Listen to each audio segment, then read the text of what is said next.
খাগড়াছড়ির ভাইবোনছড়ায় সংঘবদ্ধ ধর্ষণের শিকার পাহাড়ি স্কুল ছাত্রীর সঙ্গে সাক্ষাৎ শেষে চট্টগ্রাম প্রেস ক্লাবে এক সংবাদ সম্মেলনে মিলিত হন হিল উইমেন্স ফেডারেশন ও ঢাকা থেকে আগত বিভিন্ন মানবাধিকার নারী ছাত্র সংগঠনের প্রতিনিধি ও পেশাজীবী নেতৃবৃন্দ।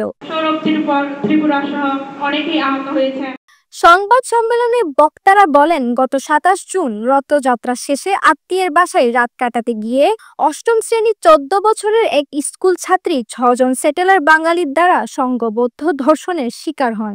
অভিযুক্তদের সবাই বিএনপি ও তাদের সহযোগী সংগঠনের সক্রিয় সদস্য।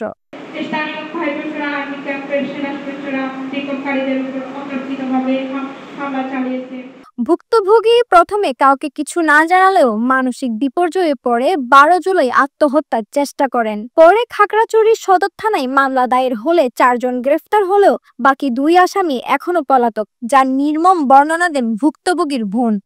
আমি আবার জিজ্ঞেস করছি আমার বোনকে এই বিষয়টাকে পুলিশ খেয়েছে বলে অনেকবার জিজ্ঞেস করছি, তো বলতে বলেনি আমার বোন ওই লজ্জার জন্য।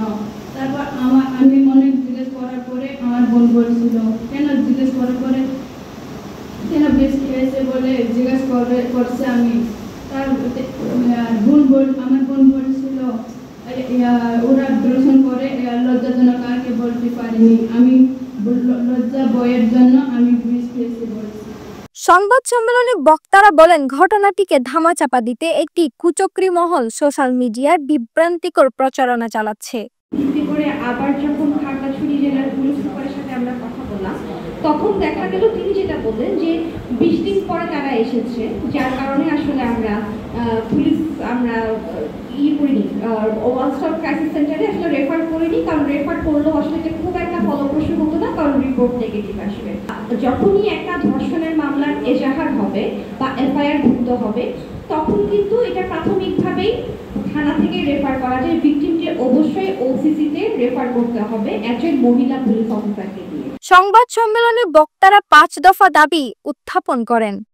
সব আসামি দ্রুত গ্রেফতার, ভুক্তভোগীর পরিবারকে ক্ষতিপূরণ, পাহাড় সমতলে নারী শিশু নিরাপত্তা, গোপন মেডিকেল নিষেধাজ্ঞা প্রত্যাহার। অমানসিকভাবে শারীরিক নির্যাতন করেছে। সংবাদ সম্মেলনে অংশগ্রহণ করেন মানবাধিকার আইনজীবী ব্যারিস্টার মিমি মেহনাত, ব্র্যাক বিশ্ববিদ্যালয়ের সহকারী অধ্যাপক নাসরিন সিরাজ, অধিকার কর্মী মার্জিয়া প্রভা, হিল উইমেন্স ফেডারেশনের সভাপতি নীতি চাকমা সহ প্রায় ডজন সংগঠনের প্রতিনিধি। পাহাড়ে ধর্ষণের ঘটনায় বিচারহীনতা সংস্কৃতি থেকে বের হয়ে দায়ীদের দ্রুত শাস্তির আওতায় আনার আহ্বান জানান তারা।